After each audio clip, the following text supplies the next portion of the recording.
Hey everyone, Evan Kirstel here. Happy Friday. A wonderful discussion ahead on this Friday afternoon with Stephen Spalisi, VP, Service Provider Marketing Enablement Biz Dev at VMware, enabling the Telco cloud. Stephen, how are you? Evan, I'm doing well. Thanks for having me on. I really appreciate it. How are you doing? I'm doing great. I'm doing great. A little hot. I'm down here in Southern Florida at the moment. I'm on the side of Florida that wasn't impacted, so I That's good kind to of feel hear. a bit guilty enjoying myself in the sun here on the beach while so many people are dealing with complete chaos. But I was really looking forward to this because you were recently at Mobile World Congress Americas event I didn't have a chance to go to this year, and I am hungry for an update. So tell us, what was the vibe there? What was the energy like? We're getting back to events. It's all very unusual feeling, at least for me. Yep. How did it go? Well, I would say it was well attended. I wouldn't say it's the numbers where it should be or it could be, but it was very well attended. There were a number of top vendors there as well as early stage startups and merging technology companies. Many customers. I had the opportunity to meet with some while I was on the ground, and tons of partners. So we were actually set up over at the Win. Had a nice little evening bash with a couple of our partners, Arcus and Vapor.io, and had an opportunity to enjoy some time with some of our telco customers as well as some of our enterprise customers who were in the area, such as the city of Las Vegas, of which we made an announcement with on Tuesday as a part of the Open Grid Alliance. It was quite a fun couple of days, and we rolled out as a result of being there. We rolled out a bunch of new product updates and news around those releases, as well as some collaboration with partners and customers. That is awesome. In real life, you really can't beat it after, being on video like we are now for so long. But you guys make and break so much news. Give us some specifics around the announcements and maybe dive into a few details if Sure. you wouldn't mind. Yeah, I would say that announcements were really couched in three categories: product innovation, customer momentum, and partner acceleration. Everything we do is in my part of the business, which is service provider and edge, is oriented around telco.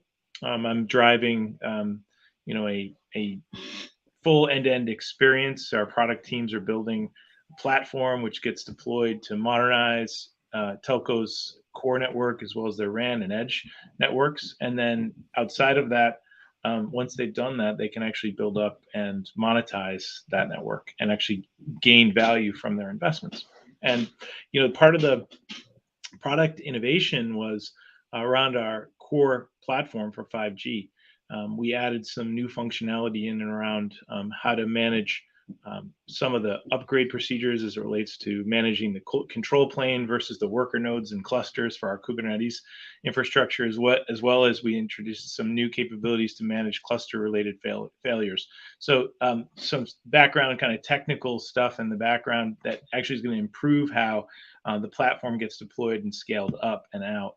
Another really interesting thing in that platform upgrade on Telco Cloud Platform 5G was we introduced enhanced security around east-west communication in the core. This is specific to a intrusion detection prevention capability that's a part of our NSX product, and now that's integrated into our platform. So our customers in the telco core can actually securely deploy their workloads, and it's built-in intrinsic security that enables that east-west communication to be highly secure and efficient. On the partner side, as it relates to this announcement, we actually announced increase in our certification and validation for our Ready for Telco program, which is our certification program for all the network function workloads that are either running virtualized or cloud native on our platform.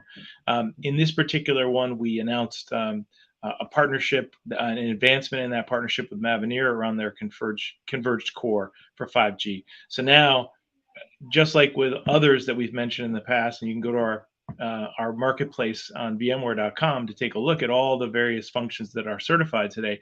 But now you'll see a Mavenir converged core for 5G and all of the individual subcomponents of that core packaging.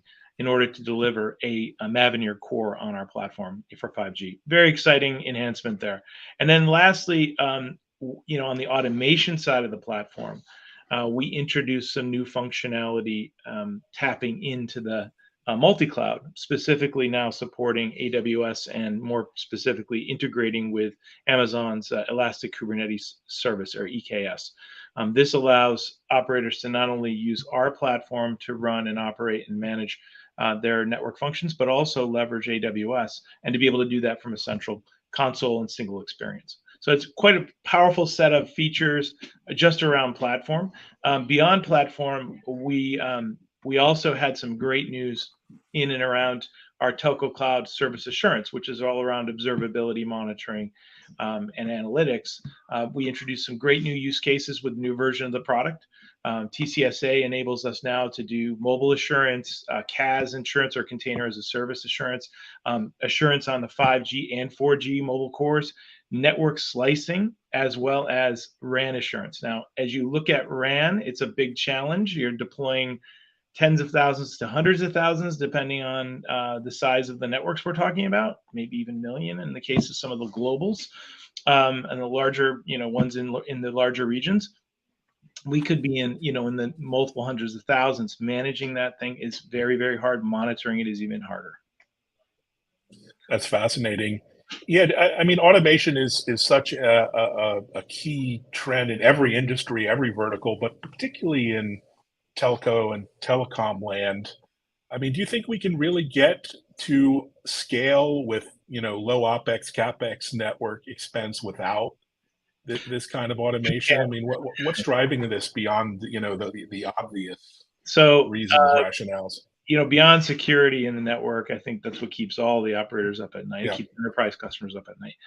Doing more with less and being able to do it in time, that's only going to be enabled by automation. Obviously, AI and analytics are going to power visibility, and they're going to be able to drive insights so that we're less reactive and more proactive in the way we manage. But automation is the tool we use in order to get a repeatable experience from a deployment and ongoing management, day 2 and beyond. And it's interesting you mentioned this area, because another one of the big enhancements was in and around our TCP RAN. Okay, we've got TCP Core for the 5G, which is for the core network, and then we have TCP RAN. It's essentially the same platform, but it's been instrumented for RAN use case. So it's lighter weight, higher performance in the sense of per site footprint, latency sensitive, because effectively RAN is like an edge, so it needs to have very, very low latency, especially to meet the requirements of the RAN workloads. And in part of that, the big challenge with that scale that I just mentioned a few minutes ago, and it could be volume, could be in the tens of thousands and hundreds of thousands of sites. Automation is what's going to be able to make the job easier. Secondly, repeatedly and consistently being able to deploy that footprint. Now, it's just not about deployment, it's about ongoing management. But let's talk deployment for a second. In order to automate the deployment of a RAN site, it's putting the tin in the server rack, of which these sites are space constrained, right? They're very small. They have a specific power footprint. In fact, they consume quite a bit of power, which is a really important aspect. They use virtualization to mitigate that. But these sites are very small in general. They're very tight space. And so you can do more with less in that space using virtualization. But once you get that hardware in, whether it's 1 or 2 or 3 servers, it's beyond just turning them on and installing the software and then configuring the software, installing and instantiate the workloads and running the network functions. If you did that times 10,000 or 100,000, you would take years to actually accomplish that task. You need an army of people. And we all know we don't have an army of people collectively in the IT industry. We just introduced a bare metal automation function for our TCP RAN platform. This enables through the use of the bare metal automation, CSPs can actually provide a single simplified view for zero touch provisioning, and they can do ongoing lifecycle management from the bare metal itself through the telco cloud infrastructure to run the stack, all the way into the management, the healing, the operation of the network functions themselves, running this most critical service in the radio access network. Oh, that's fantastic. I'm actually doing a few videos with a new client of mine, a large telco here in the US. I won't name names. I won't let the cat out of the bag, but one of their big initiatives is enabling big box retailers to drive enhanced in-store experience through private 5G and other kinds of communications infrastructure. And you think about how many big box retailers stores we have in the US, the numbers are just astronomical, and it requires a brand new way of thinking. I mean, these are no longer, cell towers that cover a town or a city with one tower. These are individual stores with private 5G and Open RAN and other platforms. So it's an That's amazing how we get. time That's in our how we get space. five. That's how we get 5G out, right? I mean, it's not just Right. cell towers we drive by every day, but in order to extend 5G to the masses for both consumers, but also for enterprises, we get it by instantiating 5G in all different forms and factors. But with every one of those instantiations requires management and operations, and it's not easy. So whether it's at the big box store that's popped up a CBRS network for free mobile access for their consumers, or it's Mhm. standard tower that's on the side of the road that's serving multi sectors. It's a lot of work all the way around, and everybody's involved in this now because we know that we have to drive the deployment in order to gain access and gain the improvements of this new network. Fantastic. Let's move a little bit closer to the core discussion.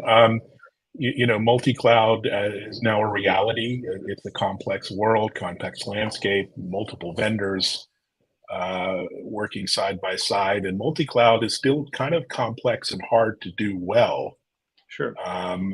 So what's your take on simplifying multi-cloud and making it more practical, getting it to work together?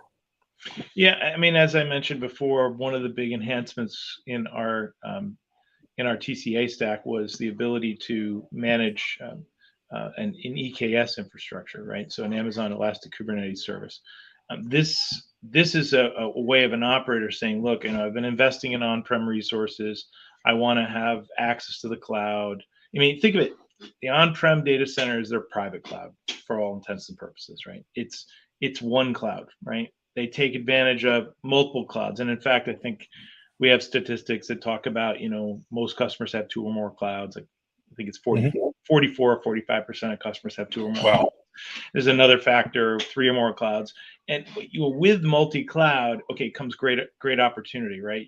I want to use the best of the Amazon platform and the best of the Google platform and the best of the Microsoft platform. And using these cloud platforms, you're gaining access to marketplaces and services. Fine, perfect, great, excellent. It's like having choice, like having an app store and having endless numbers of apps to use. The reality is, every time you bring up one of these new environments, you bring up a new cost envelope, you bring up new skills gaps, you bring up all sorts of Mm. things, right? So what we're doing from a product strategy perspective is actually we're plumbing in. Well, first we have the ability to have VMware running on all of the major clouds. In fact, today we support 9 clouds. We might even support 10 last time I checked. And that's everything from the traditional clouds that we all know and love to, Oracle Cloud, and we have support for Mm. Alibaba and others across the globe. So regional clouds and sort of global clouds, and those clouds that are specific to certain kinds of use cases, right? But the idea here is that once you adopt these cloud platforms, great, you have all this access to the capability. Telco can start taking advantage of additional horsepower. They can measure that, for based on a specific price or performance metric that they seek to gain. But it's a new management, if you will. It's a new thing they have to take on. We've made that job easier with our VMware Cloud architecture and our VMware Cloud strategy, allowing them to run VMware, the traditional workloads that they use today in their data center. They can run those natively on the cloud using VMware's cloud capability, running on AWS or GCP or on Azure, for example. This new release that I mentioned relative to Telco with Telco Cloud Automation enables them to tap natively into that EKS infrastructure. So they can sit there running their VMware Telco Cloud using TCA as sort of the head end of their operation to deploy and manage their network functions. and then they can tap into external clouds. And this isn't the end of the story. I mean, this is part of our product strategy. We've done it now with VMware Cloud in generic sense, as I mentioned before, across 9+ clouds today. We will continue to do as such across multiple clouds related to telco as well. That's awesome. As we end towards the last quarter here, what are you most excited about out there in the market with customers and events and otherwise? Well, we have our own events still churning. I'm obviously, telco wise, I'm really looking forward to MWC Barcelona in February of next year. Gosh, it's hard to believe that's February, right around the corner. Exactly. I mean, Get your plane ticket now. Yeah. As a marketing leader, I'm already planning my experience there with the teams. Right, we've been meeting regularly for the last month or so on that. But more and sort of closer to home, we have VMware Explore Barcelona, which is coming up, and then we have a series of events in Asia Pac and Latin America, which are also under the VMware Explore moniker. This VMware Explore in Barcelona is November 8th through 10th. I'll be there in Barcelona supporting my teams and working with our customers. I'm excited about that opportunity to interface with some of our top customers in Europe, and we've actually invited some. There's some surprises hopefully you'll see on stage. We've invited some of the top telcos to be a part of that experience, and we've got engagement in our executive summits as well as our advisory boards. So we're really excited about the opportunity to interface, continue the experience from the event we did in San Francisco in late August, continue what we've just announced in Las Vegas last week, and all the momentum from that, building up through the holiday season and into next February in Barcelona at MWC. So a full set of events planned. Best to look at VMware, our site, our microsite on Telco. It's telco.vmware.com, where we have a full set of our events in every region. Please do check them out. Fantastic. And before you leave, I'm curious, you're an advisor and a mentor to lots of startups in this space. You have lots of early stage companies in your telco cloud program. What do you see on the landscape for early stage and emerging companies, startups, both big and small, aspiring unicorns? We've seen, some challenges on the horizon. Is this the best of times / the worst of times, or somewhere in between for early stage companies looking to leverage platforms like VMware's and other cloud platforms to get in the marketplace? Well, I don't think it's doomsday yet. But I also think it's always darkest before the dawn, right? So, even when you get headwinds in the industry, there's a huge amount of opportunity for innovation, and then typically emerges some kind of unicorn. I will say the areas in which are interesting to me beyond AI and analytics, which I have a sweet spot for, and inside of that domain, we're focusing a lot in portfolio around bringing intelligence to our platform. We've got a great infrastructure footprint, fully automated. We have all the bells and whistles on the orchestration front, great integration with third parties, the whole NEP ecosystem, all of the major players in the network. But what's missing and what we're bringing to the table is partly through our RAN Intelligent Controller product, which was also known as RIC, which is an Open RAN standard component that's being defined by Open RAN. We introduced our RIC last year in early access initial availability. It's GA this year. It's been GA since the beginning of this year. And what we're really focusing on is building that ecosystem. And I will tell you, Evan, that we are getting so much interest in our SDK program, our RIC SDK program, which enables our ISV partners who want to build high value intelligence and awareness inside the RAN. And that could be things like location awareness. It could be quality of service metrics. It could be power saving. It could be spectral efficiency, as we have with Cohere, one of our partners. And so looking at that area, I think, is a tremendous opportunity for innovation and disruption. And that's a platform in which will draw interest of a variety of different parts of the landscape that support telco, but also enable telco to do new and better things at the point of access with a mobile transmission. And I think that's a game changer. Obviously, through the network with slicing, that's another area of value add. Things like billing, charging are going to be really important in that area, as well as gaining more intel and insight into the transmissions, being able to monitor, provide assurance as we're doing with TCSA. But there's lots of great innovation that could come there. And then lastly, I think the other is around private 5G.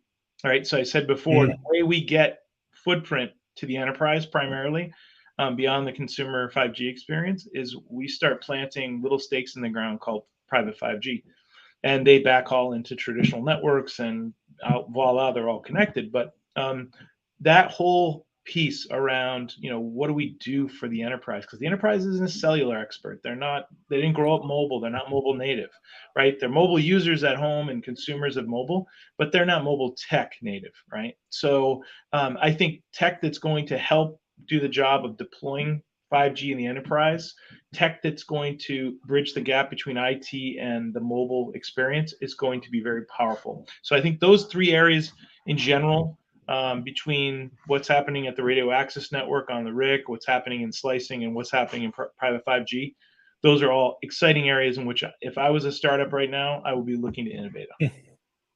Well, thanks for the healthy dose of optimism. It's an exciting time to be in this industry and to see the innovation that's everywhere around us. And finally, look, it's pumpkin spice season in New Hampshire. Enjoy the leaves and the tourists, and it's sort of our time, right? New England is like It is our fall time. is our time. So enjoy, get outside, and sure I'll see you in Barcelona or somewhere else in the upcoming months. Likewise, and maybe in Miami sooner. Okay. Take care, Stephen. Nice to talk to you again. Thank you, Evan.